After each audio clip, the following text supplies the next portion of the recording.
Et salut à tous, j'espère que vous allez bien. Alors, le début d'année commence assez fort, puisqu'aujourd'hui, comme vous l'avez vu, on va s'intéresser à cette petite chose, la RTX 4070 Ti. Juste après la petite ponceau, allons-y, c'est parti.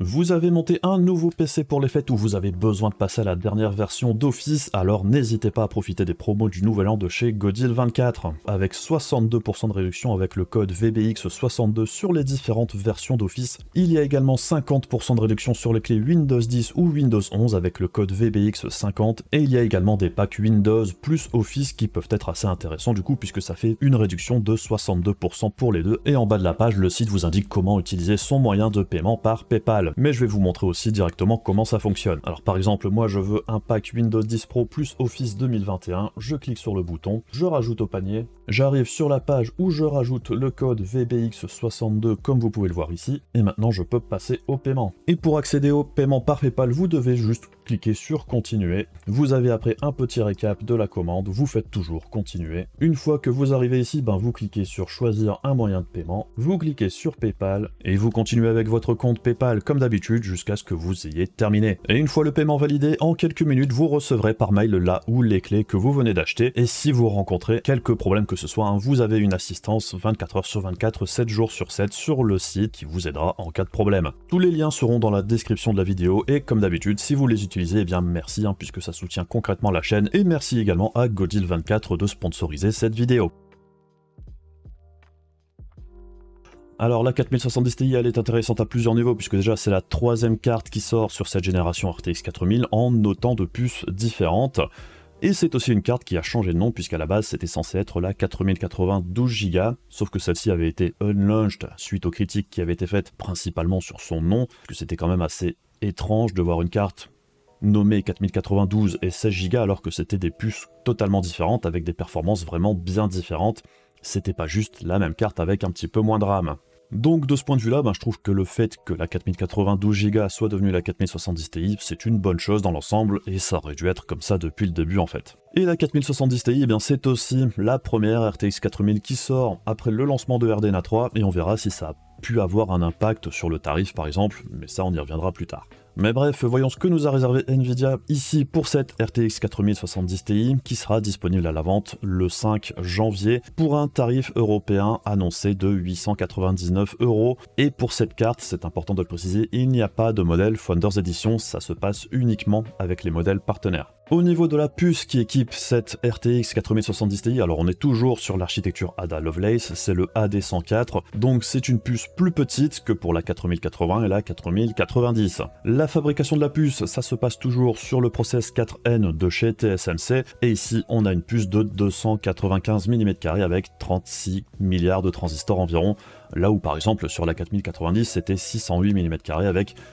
plus de 76 milliards de transistors, donc déjà rien que là-dessus, on voit que c'est quasiment une 4090 divisée par 2. Et au final, ça se retrouve aussi également sur le nombre de culs d'accord. La 4070 Ti, c'est 7680 culs d'accord, soit un peu moins de la moitié que sur la 4090.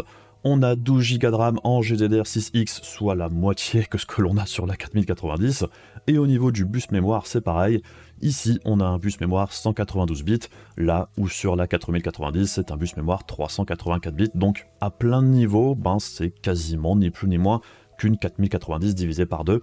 Mais en fait, on aura l'occasion de le voir, ça ne veut pas dire pour autant que les performances sont divisées par 2. Et c'est vrai qu'au moment de l'annonce, Nvidia avait pas mal communiqué sur les performances de la 4080 12Go en la mettant en face de la 3090 Ti par exemple, donc ça va aussi être intéressant justement de comparer la 3090 Ti à cette 4070 Ti, puisque si on regarde les specs à la base, on a quand même l'impression sur le papier que la 3090 Ti devrait être bien plus performante.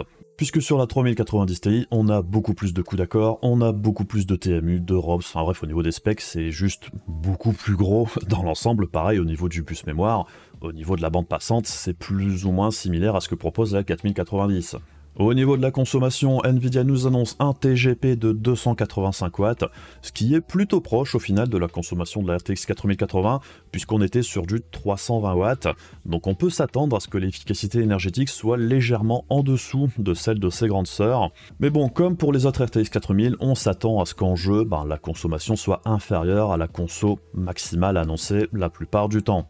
Pour le reste des specs, eh bien c'est une RTX 4000, donc on a toutes les fonctionnalités, toutes les nouveautés de l'architecture.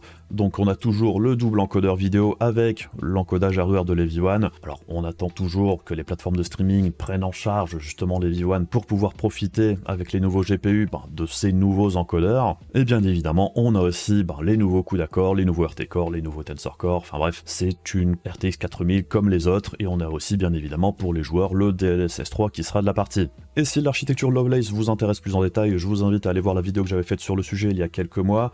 Ici, on va s'intéresser quasiment uniquement à cette nouvelle carte, on va pas rentrer dans les détails de l'architecture. Sinon, pour le test d'aujourd'hui, eh bien, nous avons la 4070 Ti de chez Gigabyte, et c'est le modèle Gaming OC. Et comme c'est un modèle OC, eh bien, on a un petit overclocking sur le corps de 30 MHz. Par contre, au niveau de la RAM, on reste à stock. Et au niveau de la carte en elle-même, comme vous pouvez le voir, c'est une très grande carte. Elle est quand même assez imposante, ça rentrera pas dans tous les boîtiers très clairement, donc il faudra faire attention à ce niveau-là si ce modèle vous intéresse, puisque là on est sur du 33 cm en longueur, 12,5 cm environ en largeur, et c'est du 2,5 slot. Et au niveau du poids, on est sur du environ 1,5 kg, donc c'est pas la carte la plus lourde qu'on ait jamais eue, mais quand même, je trouve qu'au niveau de sa taille, au niveau encombrement, c'est une grosse carte, très clairement.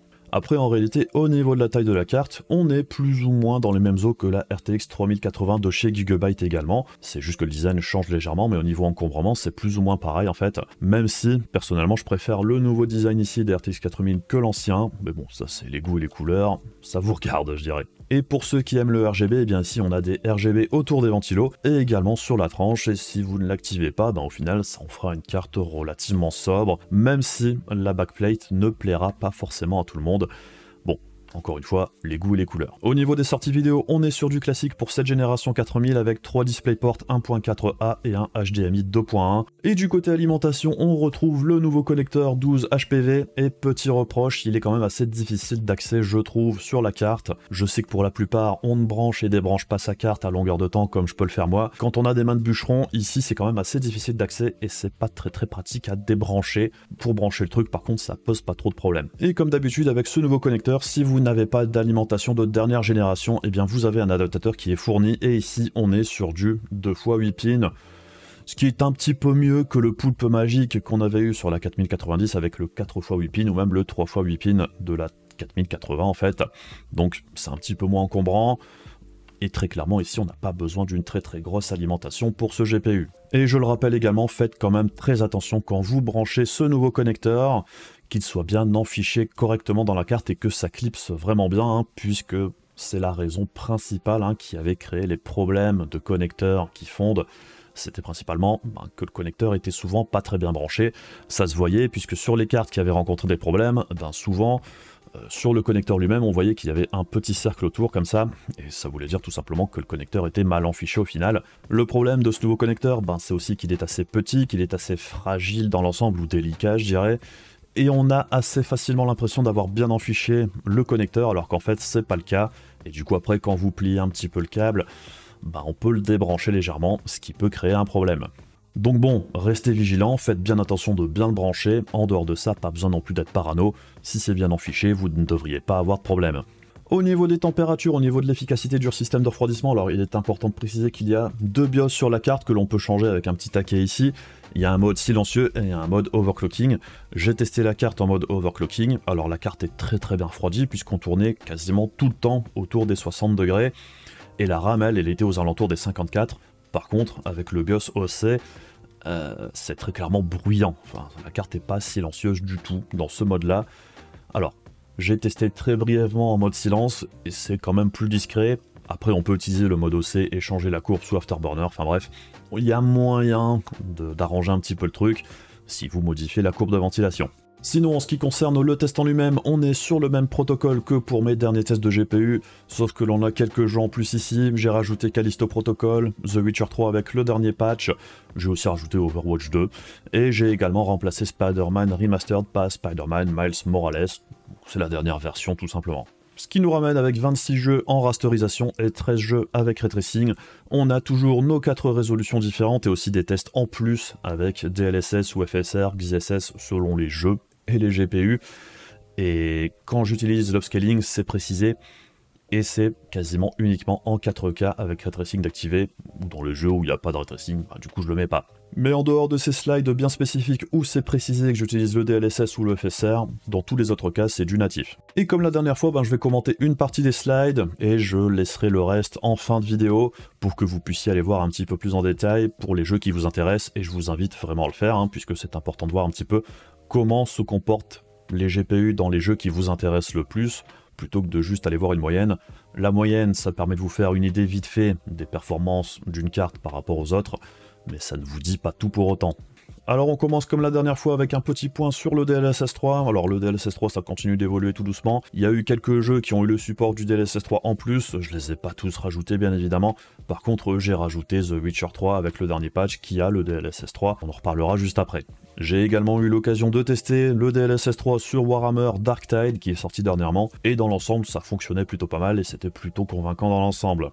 Alors c'est intéressant aussi de parler du DLSS 3 avec chaque nouveau GPU puisque, on le sait, le DLSS 3 ça fonctionne mieux quand on atteint un certain niveau de FPS, on va dire que l'effet est meilleur quand on a des FPS plutôt corrects à la base. Puisque comme je l'avais déjà dit par le passé, le DLSS 3 c'est un multiplicateur de FPS, donc ça va multiplier les bonnes frames comme les mauvaises. Si à la base vous avez un framerate qui n'est pas très stable, eh bien le résultat sera pas forcément terrible. Mais bon, comme on peut le voir sur Flight Simulator, ici ça permet quand même de passer outre la limite du processeur, puisque sur Flight Simulator en 4K Ultra, comme on peut le voir, la 4090, même en natif, on arrive quasiment à la limite du CPU, puisque quand on active le DLSS 2, la 4090, cette performance ne change quasiment pas. Par contre, la 4080 et la 4070 ont un beau boost de FPS à ce niveau-là, et du coup quand on active le DLSS 3, on gagne encore des FPS. Donc sur Flat Sim, le DLSS 3 avec la 4070 Ti, ça reste très correct.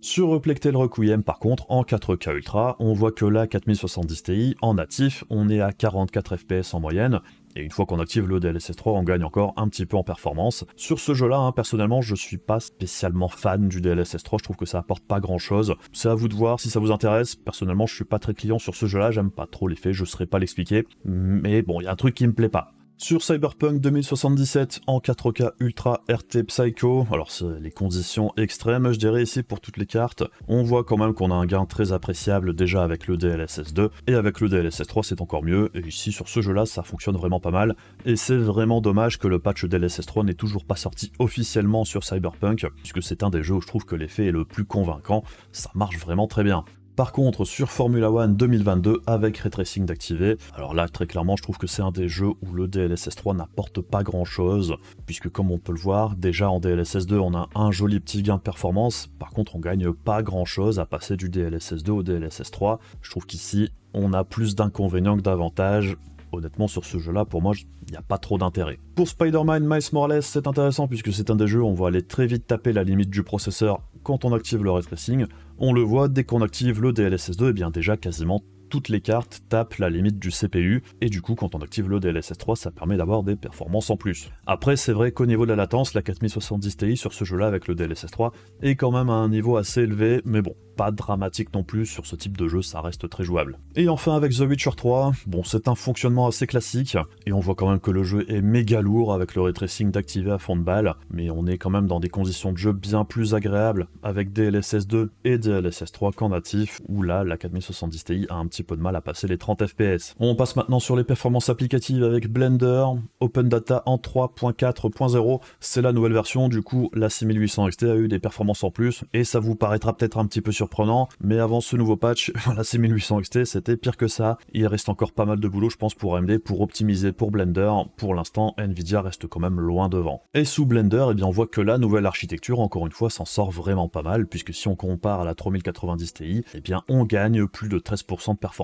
pour la 4070 Ti. On retrouve ensuite la 4080 qui est 28% au-dessus et la 4090 qui est 66% au-dessus. Sur V-Ray par contre les résultats sont beaucoup plus serrés entre la 4070 Ti et la 3090 Ti, puisqu'on a une différence de moins de 5% dans l'ensemble. On a un écart qui est plus marqué avec la 4080 et la 4090. La 4080 mène la 70 Ti de 32% et la 4090 est au-dessus de 89%, donc il y a quand même un gros écart sur cette application là. Et pour Octane, eh bien c'est un petit peu la même chose.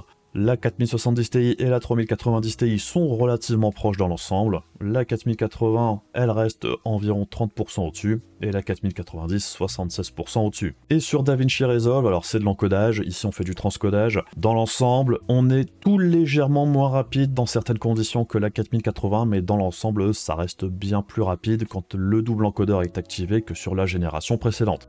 On passe du côté des jeux avec Assassin's Creed Valhalla, et ici, en 1440p, eh bien on observe que la 4070 Ti fait légèrement mieux que la 3090 Ti, mais on va dire que c'est une différence relativement anecdotique, puisqu'on doit être à moins de 5% de différence. On note que la 4080 reste 17% plus rapide, et la 4090, elle, est 33% plus rapide que la 4070 Ti. Et une fois qu'on passe en 4K, et bien là on note que maintenant la 3090 Ti passe devant la 4070 Ti, mais encore une fois la différence entre les deux est quand même plutôt limitée, il n'y a pas une grosse différence. Par contre l'écart se creuse un petit peu plus avec la 4080 du coup, puisque maintenant elle est 20% au-dessus, et la 4090 elle est maintenant 50% plus performante que la 4070 Ti. Sur Cyberpunk 2077, eh bien on retrouve un petit peu la même chose que sur Assassin's Creed. La 4070 Ti et la 3090 Ti sont relativement proches dans l'ensemble, avec un léger avantage pour la 4070 Ti, et encore au niveau des 1%, il y a des bas je dirais, mais bon, c'est un niveau de jeu que j'appellerais comparable. La 4080 reste 22% au-dessus, et la 4090 47% plus performante. Et en 4K, eh bien on retrouve ici, là encore une fois, plus ou moins la même chose que ce qu'on avait observé sur Assassin's Creed. En 4K, la 3090 Ti passe légèrement devant la 4070 Ti. Encore une fois, ça reste malgré tout plutôt proche, mais ça reste un écart de 10%, même si au niveau des FPS, oui, c'est 4 FPS. Bon, dans l'ensemble, c'est un niveau de jeu comparable encore une fois. La 4080 ici est 30% plus rapide et la 4090 63%. On passe sur Days Gone qui est un jeu un petit peu plus ancien et en DX11. Et ici, on note que déjà en 1440p, la 3090 Ti est légèrement au-dessus de la 4070 Ti. Mais encore une fois, bon, il n'y a pas une grosse différence, uniquement qu'environ 5% d'écart. La 4080 est 25% plus rapide et la 4090 54%.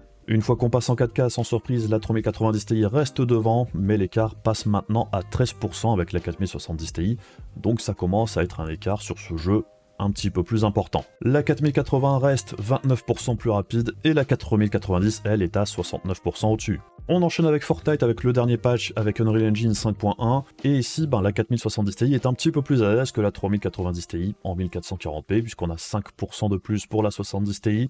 La 4080 n'est pas très loin devant puisqu'ici on a 17% et la 4090 n'est que, entre guillemets, 35% plus rapide. Et en 4K, et bien ici par exemple la 4070 Ti conserve son avantage sur la 3090 Ti, même si encore une fois en réalité l'expérience de jeu reste relativement similaire. Forza Horizon 5, alors c'est un jeu qui très clairement profite grandement de la nouvelle architecture du côté de chez Nvidia, puisque comme on peut le voir ici, sur ce jeu-là, la 4070 Ti est un bon petit cran au-dessus de la 3090 Ti quand même. Et on note aussi que l'écart avec la 4080 sur ce jeu-là n'est pas très marqué en 1440p, la 4090 elle reste 25% au-dessus. Et en 4K, eh bien la 4070 Ti conserve un avantage sur la 3090 Ti. La 4080 commence à s'écarter un petit peu de la 70 Ti, puisqu'ici elle est à 15%. La 4090, elle reste 48% plus rapide. Sur Plectel Requiem en 1440p, eh bien on voit qu'encore une fois la 70 Ti et la 3090 Ti sont au coude à coude. La 4080 est 24% plus rapide et la 4090 49%. En 4K par contre ici c'est un des plus gros écarts entre la 3090 Ti et la 4070 Ti, puisqu'ici on a 16% à l'avantage de la 3090 Ti. Donc à mon avis c'est un des jeux qui tire un petit peu plus sur la bande passante mémoire et ça se ressent très clairement ici. Mais ce qu'on remarque aussi encore une fois c'est qu'au niveau des 1%, les deux cartes sont au final plutôt proches, donc au niveau de l'expérience, ça doit pas changer grand chose. La 4080 reste environ 30% plus rapide sur ce jeu-là, et la 4090, on est pas loin des 70%. Pour The Callisto Protocol en 1440p, petit avantage pour la 4070 Ti, mais ça reste très proche encore une fois. La 4080, c'est un petit 16% au-dessus, et la 4090, un petit 34%. En 4K, par contre, les écarts se creusent un petit peu plus. On retrouve toujours un score plutôt proche entre la 3090 Ti et la 4070 Ti. La 4080 maintenant est environ 27% plus rapide, et la 4090 au-dessus des 70%. Donc dans l'ensemble, on retrouve un schéma plutôt classique. On fait maintenant un petit tour sur les performances avec Ray Tracing d'activer. Ici on voit qu'en 1440p sur Cyberpunk 2077 en mode ultra, et bien encore une fois, la 3090 Ti et la 4070 Ti sont au coude à coude. On retrouve notre écart d'environ 20% pour la 4080 et la 4090 aux alentours des 60%. Et une fois qu'on passe en 4K, bon, que ce soit la 90 Ti ou la 4070 Ti, on est quasiment autour des 20 FPS, c'est quand même compliqué pour les deux cartes, même si il y a un petit avantage pour la 3090 Ti. Du coup, l'écart avec la 4080 est un petit peu plus marqué, puisqu'ici on est à 42% au-dessus, et la 4090 c'est 98%. Mais je dirais bon, quoi qu'il arrive, quasiment avec toutes les cartes, on aura plus envie d'aller activer le DLSS que de rester en natif. Pour Dying Light 2, alors ici la 4070 Ti est très légèrement devant la 3090 Ti, encore une fois par contre au niveau des 1%, au final c'est kiff kiff. La 4080, on est au-dessus des 20% d'écart, et la 4090, on est à 67% ici. Une fois qu'on passe en 4K, 4070 Ti, 3090 Ti, même combat, je pense que les performances supérieures en ray tracing de la 4070 Ti aident à compenser un petit peu la perte de performance classique en 4K que l'on avait d'habitude entre les deux cartes. La 4080 reste 24% plus rapide et la 4090, elle est pas très loin des 80%. Et enfin, The Callisto Protocol. Alors ce qu'on observe, c'est que la 4080 et la 4090 se mangent le mur du processeur. Par contre, on note que la 4090 arrive à maintenir des 1% un petit peu plus stables et un petit peu plus élevés. On note aussi ici que la 4070 Ti est un tout petit cran au-dessus de la 3090 Ti. Et une fois qu'on passe en 4K, l'écart se creuse un petit peu plus, principalement avec la 4080 qui est 25% au-dessus et la 4090 69%. Mais jetons un œil maintenant du côté du récap des performances dans les 26 jeux en rasterisation en 1080p Ultra. Et ce qu'on observe, c'est qu'en 1080p, la 3090 Ti et la 4070 Ti sont très proches. Un léger avantage sur les averages pour la 4070. Par contre, au niveau des 1%, on note que c'est match nul entre les deux cartes, donc très clairement, c'est plus ou moins la même expérience de jeu entre les deux. Et ce qu'on note aussi, c'est que la 4080 n'est que 9% plus rapide en 1080p, et même la 4090 en 1080p, c'est seulement 17% de performance en plus. Concrètement, en 1080p, il n'y a pas vraiment besoin de passer à la caisse pour prendre une carte vraiment très chère, ça n'en vaut pas le coup à mon avis, c'est plutôt du gâchis. On note un écart d'environ 20% entre la 3080 et la 4070 Ti, 70% avec la 2080 et 109% avec la 1080 Ti. Et quand on active le ray tracing, alors il n'y a pas grand chose qui change, l'écart se creuse un petit peu plus par contre avec les cartes plus puissantes, puisque quand on active le ray tracing, la 4080 est maintenant 16% plus rapide et la 4090 29%. On est ici environ 25% plus rapide que la 3080 et 104% par rapport à la 2080. En 1440p, il n'y a pas grand chose qui change, on retrouve toujours 4070 Ti et 3090 Ti, franchement plus ou moins au même niveau, mais ça reste une différence d'environ 5% dans la plupart des jeux. C'est identique dans les grandes lignes. En 1440p, par contre, la 4080 est maintenant 17% plus rapide et la 4090 35%. C'est un écart un petit peu plus grand qu'en 1080p. Entre la 3080 et la 4070 Ti, on tourne aux alentours des 20%, 85% pour la 2080 et 125% pour la 1080 Ti. Une fois qu'on active le ray tracing, pas de gros changements. La 4080 reste 20% plus rapide, la 4090 52%, par rapport à la 3080 on est 26% au-dessus et par rapport à la 2080 on est 43% au-dessus. En 3440 par 1440, bon il n'y a pas grand chose à dire en vrai puisque les FPS dans l'ensemble sont un petit peu moins élevés qu'en 1440p, mais les écarts restent similaires, donc on retrouve un quasi match nul entre la 4070 Ti et la 3090 Ti, les 20% de plus pour la 4080 et les 60% environ pour la 4090. Et une fois qu'on active le ray tracing, pas de gros changements ici encore une fois, on voit bien qu'on est toujours quasiment à égalité parfaite avec la 3090 Ti, et avec les autres cartes, c'est les écarts habituels.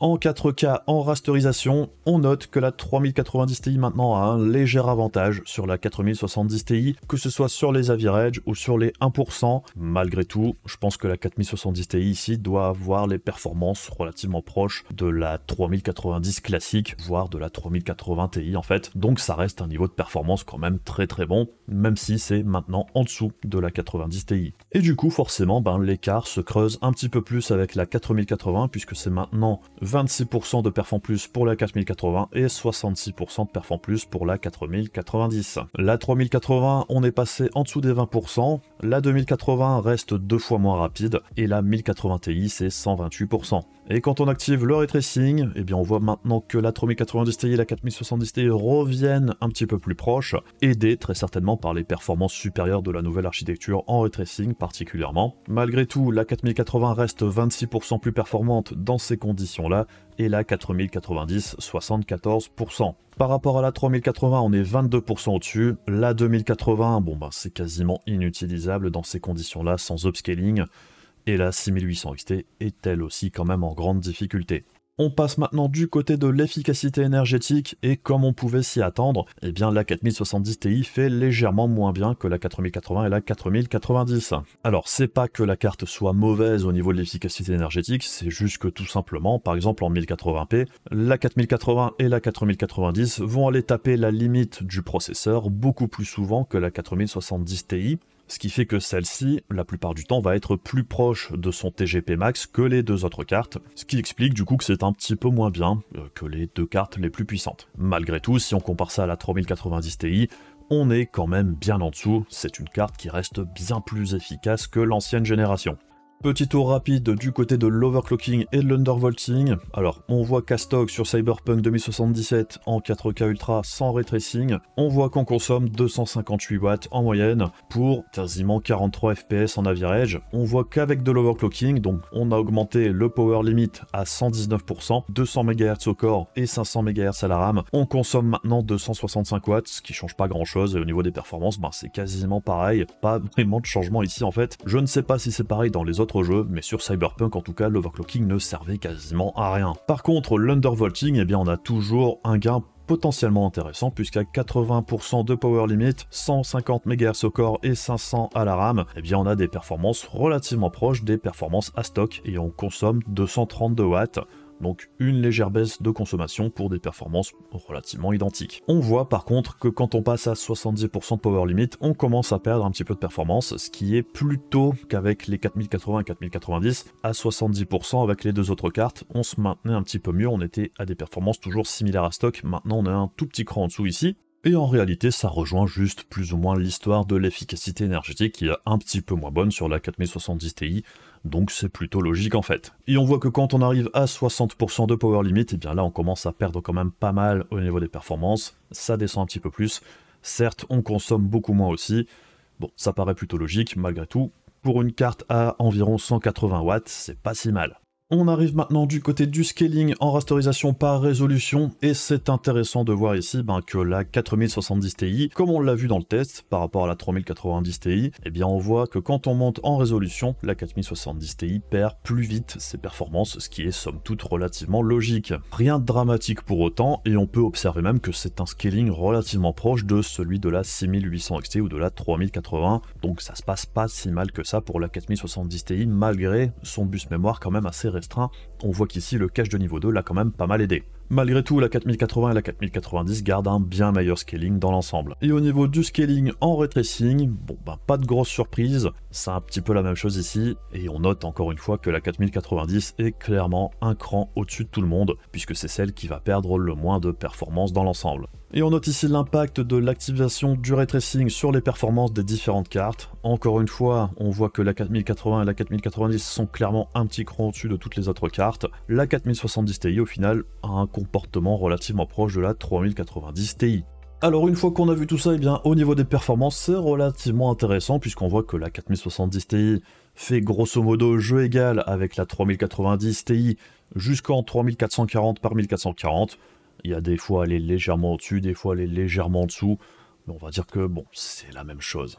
Par contre, une fois qu'on passe en 4K, eh bien on voit que l'écart avec la 3090 Ti est un petit peu plus marqué, puisque celle-ci arrive pas très loin des 10% au-dessus dans l'ensemble, mais ça reste quand même un très bon niveau de performance. En ray tracing, par contre, on a vu que les deux cartes revenaient un petit peu au coude à coude, tout simplement parce que la nouvelle génération a de meilleures performances en ray tracing dans l'ensemble. Et la question que vous vous posez peut-être du coup, c'est pourquoi la 4070 Ti perd en performance en 4K? Eh bien c'est tout simplement une histoire de bande passante mémoire, puisqu'en 4K, la bande passante mémoire est beaucoup plus importante que dans les résolutions plus basses. Donc ce qu'a fait Nvidia sur cette nouvelle génération, ça ressemble un petit peu à ce qu'avait fait AMD sur la génération précédente avec les RX 6000. On avait un gros cache de niveau 3 pour les Radeon 6000, qui aidait un petit peu à compenser le bus mémoire plus restreint, ce qui fait que par exemple la 6800 XT avait des performances très proches de la 3080 jusqu'en 4K, où là la 3080 repassait devant. C'est un petit peu le même phénomène ici. Sur la génération 4000, Nvidia a rajouté un gros cache de niveau 2, en 1080p, 1440p et 3440 aussi, on voit que ça arrive à compenser pour le petit bus mémoire. Et en 4K, par contre, ça arrive un petit peu à saturation, je dirais, du coup, elle repasse un petit cran derrière. Mais quand même, pour un bus mémoire qui est 2 fois plus petit que sur celui de la 3090 Ti de la génération précédente, je trouve que la 4070 Ti s'en sort vraiment pas si mal que ça. Personnellement, je m'attendais à quand même pire que ça en 4K, surtout qu'Nvidia avait quand même pas mal communiqué sur le fait que la 4070 Ti était plus destinée au 1440p. Je trouve qu'en 4K, elle s'en sort vraiment très bien malgré tout. Du coup, la grande question qui reste, et la question la plus importante très certainement, c'est est-ce que cette 4070 Ti est intéressante au prix annoncé de 899 €, bon, 900 €, et de ce que l'on m'a indiqué, on devrait avoir des cartes à ce tarif-là. Combien de temps et en quelle quantité, j'en sais rien, mais il devrait y avoir quelques modèles qui seraient proposés au tarif plancher, on va dire, comme par exemple le modèle Eagle de chez Gigabyte. Sinon déjà, je pense qu'au niveau des gammes et des noms des cartes, alors il n'y a plus rien à comprendre, que ce soit chez Nvidia ou AMD, c'est complètement parti en sucette des deux côtés.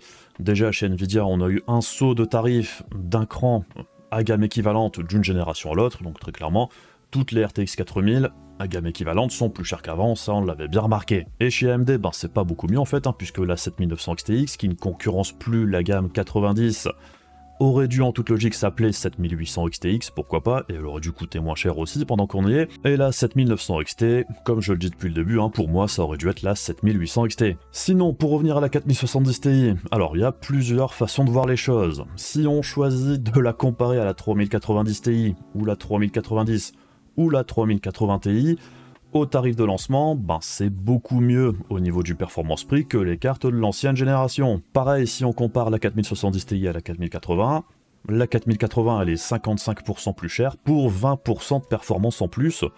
Pareil avec la 4090, elle coûte le double du prix de la 4070 Ti, voire légèrement plus, pour 65% de perf en plus. Donc là, encore une fois, au niveau du performance prix par rapport aux autres cartes de la gamme RTX 4000, la 4070 Ti est dans l'ensemble beaucoup mieux placée. Donc ça, c'est si on choisit de la comparer de manière positive à la génération précédente. Par contre, on peut aussi la comparer à la RTX 3080, et là, c'est tout de suite beaucoup moins impressionnant, puisqu'on n'a pas vraiment d'évolution du performance prix avec cette 4070 Ti, on a juste une stagnation. La 4070 Ti est environ 20% plus performante que la 3080 pour un tarif en hausse également d'environ 20%, mais ça c'est uniquement si on la trouve vraiment au tarif annoncé de 900 €. Donc ça, ce serait correct dans le cadre de la génération précédente, mais avec une nouvelle génération de GPU, ce qu'on attend c'est une évolution du performance prix, et pas juste une stagnation par rapport à la génération précédente. Alors après, j'ai bien conscience que des cartes du type RTX 3080 ou 6800 XT,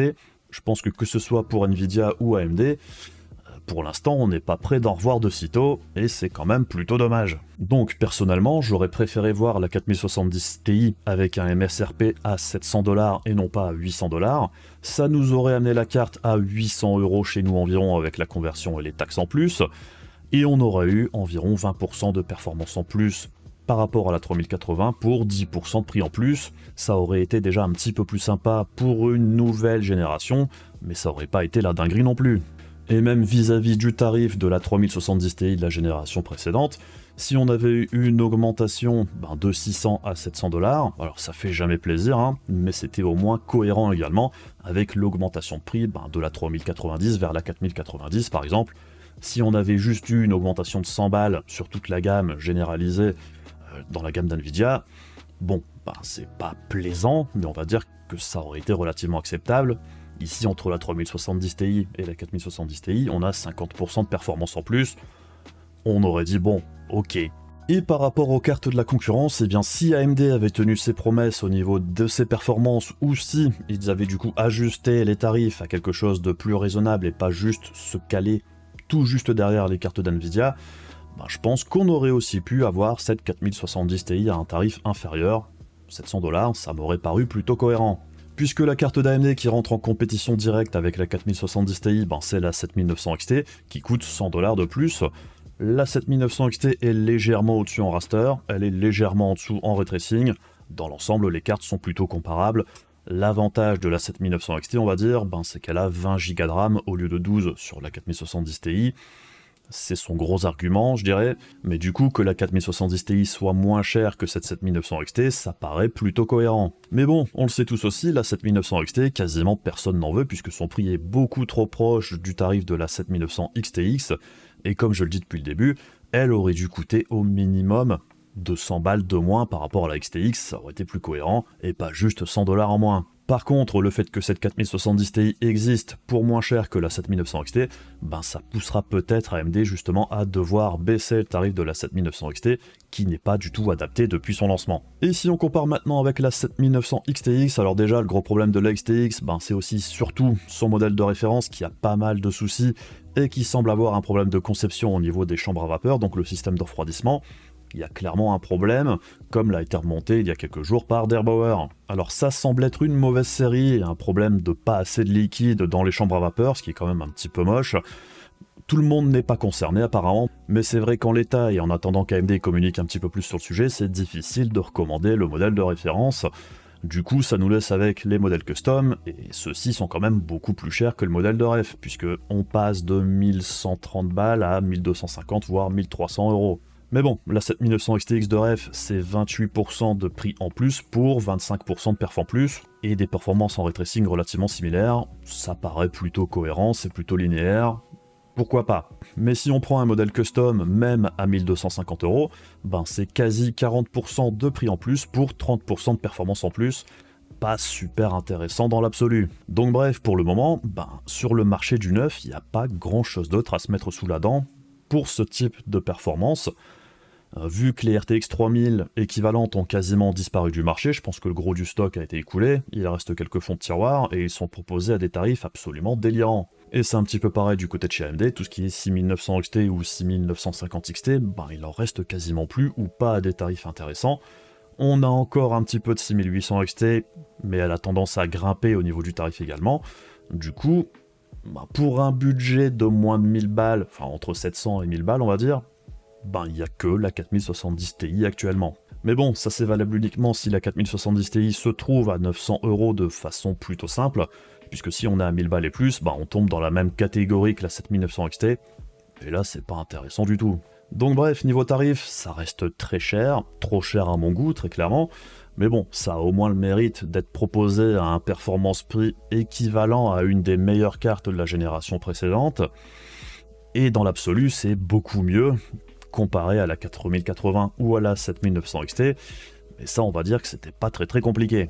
Bref, en ayant conscience de tout ça, ben c'est aussi à vous de voir si cette 4070 Ti vous paraît être une proposition intéressante et si ça répond à vos besoins pour le prix qui est demandé actuellement.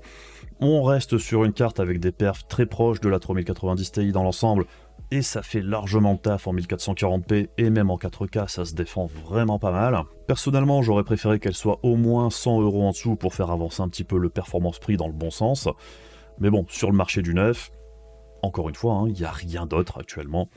J'espère que ça va évoluer assez rapidement, mais là, je dirais qu'elle gagne par défaut en fait. Donc bref, comme d'habitude, votez avec votre porte-monnaie. Si le produit ne vous paraît pas intéressant, passez votre tour.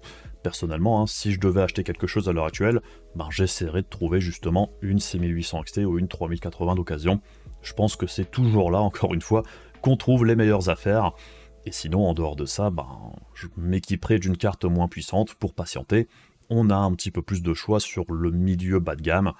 Et il y a des produits relativement intéressants qui peuvent permettre de patienter pour avoir quelque chose de peut-être plus intéressant plus tard, quand le tarif des cartes qui viennent de sortir sera un petit peu plus raisonnable. Donc bref, c'est encore une fois assez rageant, puisque les RTX 4000 dans l'ensemble, ce sont vraiment d'excellents GPU, excellente performance, une efficacité énergétique en nette progression par rapport à la génération précédente. Si on avait eu des prix plus bas, ça aurait été un carton total, sauf que là, les tarifs qui sont pratiqués actuellement sont un frein énorme pour la plupart des utilisateurs, je pense. Mais bon, essayons de voir un petit peu ça du point de vue d'NVIDIA. Je suis NVIDIA, j'ai écoulé une grosse partie de mon stock de RTX 3000 haut de gamme de la génération précédente, par contre il me reste encore pas mal de 3070 et inférieur, et du coup, positionner la 4070 Ti à un tarif trop intéressant, ça voudrait dire aussi que ça ferait écrouler le tarif des cartes qu'il reste à vendre. Et on l'a vu, il y a des petites promos qui arrivent sur l'RTX 3060 Ti et compagnie, ça baisse tout doucement de tarif, mais c'est pas non plus une baisse de dingo. Donc très clairement, on a toujours ce jeu d'équilibriste où Nvidia essaye d'écouler le stock de la génération précédente tout en sortant les nouvelles générations de GPU. Donc peut-être qu'effectivement, encore une fois, c'est un placement tarifaire qui aide à ne pas cannibaliser le reste des cartes de la génération précédente. Et donc si on garde ça à l'esprit, j'ai envie de dire, il est peut-être urgent d'attendre avant de passer à la caisse. Peut-être que d'ici quelques mois, une fois que tout le stock de RTX 3000 sera écoulé, et une fois que toute la gamme RTX 4000 sera sortie, peut-être que là, on aura enfin une petite baisse de prix, voire peut-être même un refresh de la gamme totale, comme un petit peu ce qu'on avait eu à l'époque des RTX 2000. C'était exactement la même chose. Nvidia avait écoulé le stock de GTX 1000 dans un premier temps. Les RTX 2000, c'était pas super bien vendu. Une fois que le stock avait été écoulé, on avait eu les RTX 2000 Super. Encore une fois, je serais pas vraiment surpris qu'on assiste à quelque chose de similaire au final, mais bon, ça on verra bien. Donc bref, au final, je pense qu'on a fait un petit peu le tour pour la 4070. Moi, le GPU en lui-même, je l'aime bien, c'est juste que je l'aimerais encore beaucoup plus s'il était moins cher. En tout cas, je tiens à remercier Gigabyte et Nvidia qui m'ont fourni cet exemplaire de test pour que je puisse vous proposer un test aujourd'hui. Et puis, si la vidéo vous a intéressé, bien comme d'habitude, n'hésitez pas à faire les trucs casse-couilles de YouTube pour soutenir la chaîne. N'oubliez pas qu'ensuite, on a aussi tous les slides de performance qui arrivent, utilisez les timecodes si ça vous intéresse. Et puis, on se retrouve très rapidement pour d'autres vidéos. Bisous à la prochaine, salut!